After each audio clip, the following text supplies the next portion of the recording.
Dahil sa kanyang nalaman, labis na nag-aalala at nangangamba kay Bianzi ngayon.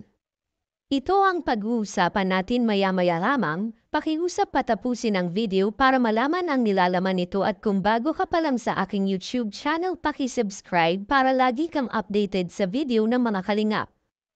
Isang mapagpalang araw sa inyong lahat mga kalingap. Edo man tungkol kay Bianzi dahil nasa nalaman ni Edo tungkol kay Bianzi. Edo nangangamba at nag-aalala para kay Bianzi. Bianzi may inamin kay Kalingap Rab tungkol sa isang lalaki. Buong akala ni Bianzi ay gusto lamang magpa-picture ng isang lalaki sa kanya. Nagulat ito na binulungan si Bianzi na hinihingi ang number ni Bianzi. Kahit si Bianzi ay nagulat sa ginawa ng lalaki, dagdag pa ni Kalingap Rab na pansinin daw talaga si Bianzi. Kahit saan sila pumunta, si Bianzi daw talaga ang unang nakikita ng mga tao. Dito naman ay biglang nag-alala si Kalingap Edo dahil hindi niya alam na may umaaligid na pala kay Bianzi. Dito naman ay sinabi ni Bianzi kay Edo na huwag itong mag-alala dahil kahit sino pa man daw ang makikilala niya ay si Edo lang daw ang number 1 sa puso niya. Dito nga ay mapapasana all ka na lang talaga sa dalawang ito.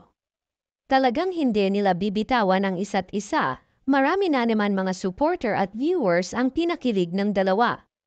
Lalong-lalo na ang mga K-boys na nanonood sa interview ni Kalingap Rab. Marami na ang nagsasabi na hindi na ito love team, totoo na ito na nagaganap sa dalawa. Kung sa bagay marami naman ang buti sa kanila at walang humahadlang kung sakali man na maging silang dalawa na.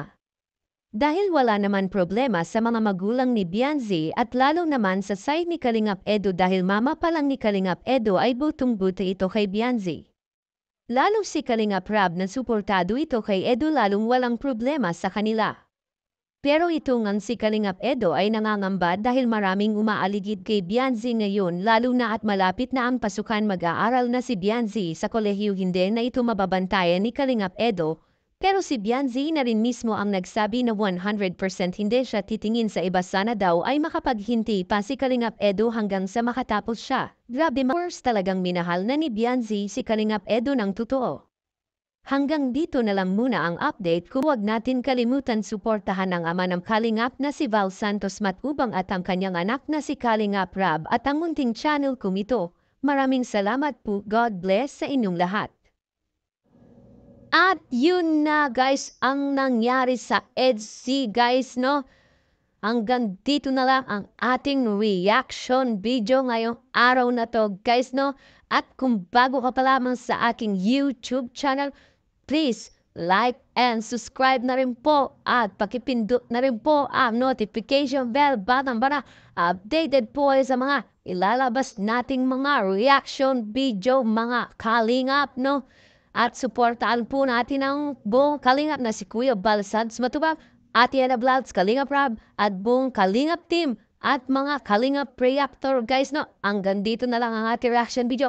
Maraming salamat sa panonood. Stay tuned lagi at maraming salamat. I love you all. Mwah mwah. Chup chum. Bye bye.